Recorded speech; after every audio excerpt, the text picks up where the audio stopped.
പാലത്തായി കേസിലെ വിധി ഹൈക്കോടതി മരവിപ്പിച്ചത് CPM-നെ രാഷ്ട്രീയമായി തിരിച്ചടിയായി മാറുകയാണ്. പത്മരാജൻ മാസ്റ്ററെ വേട്ടയാടാൻ SDPIക്കും ജമാഅത്തെ ഇസ്ലാമിക്കും ഒപ്പം CPM-ഉം മുൻനിരയിലുണ്ടായിരുന്നു. അതേസമയം വിധി ഹൈക്കോടതി മരവിപ്പിച്ചതോടെ CPM നേതാവായ മുൻ DYSP-യുടെ നേതൃത്വത്തിൽ നടത്തിയ അന്വേഷണത്തിന് പിന്നിൽ ഗൂഢാലോചനയുണ്ട് എന്ന സംശയം രൂപപ്പെടുന്നു.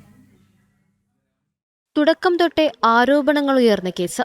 മൊഴിയിലെ വൈരുദ്ധ്യങ്ങളും സാഹചര്യ തെളിവുകളുമടക്കം വ്യക്തമാക്കി ആദ്യം കേസ് അന്വേഷിച്ച അന്വേഷണ സംഘങ്ങൾ പത്മരാജൻ മാസ്റ്റർക്ക് ക്ലീൻ ചീറ്റ് നൽകിയ കേസ്. എന്നാൽ പിന്നീട് അന്വേഷണത്തിന് വന്നത് CPM അനുകൂലിയായ പോലീസ് ഉദ്യോഗസ്ഥൻ. ഇയാൾ നടത്തിയ അന്വേഷണത്തിന്റെ സുതാര്യത പോലും ചോദ്യം ചെയ്യുന്നതാണ് ഹൈക്കോടതിയുടെ നിരീക്ഷണം. ഇതാകട്ടെ CPM-നുണ്ടാക്കിയത് കനത്ത തിരിച്ചടിയുമാണ്. കൂടാതെ SDPIയും ജമാഅത്തെ ഇസ്ലാമിയും മുസ്ലിം ലീഗും അടക്കമുള്ള സംഘടനകളും പത്മരാജൻ മാസ്റ്റർക്കെതിരെ രംഗത്തു വന്നിരുന്നു. CAA വിഷയത്തിൽ മാസ്റ്റർ നടത്തിയ പ്രചരണമാണ് ഇവരെ ചൊടിപ്പിച്ചതെന്ന് അന്നുതന്നെ ആരോപണവും ഉയർന്നിരുന്നു. മാസ്റ്ററെ വേട്ടയാടിയ മതമൗലികവാദികൾ ഉൾപ്പെടെയുള്ള ആളുകൾക്ക് കൂടിയാണ് ഹൈക്കോടതിയുടെ നിർണായക നിരീക്ഷണം കനത്ത തിരിച്ചടിയാകുന്നത്. ജനം, കണ്ണൂർ.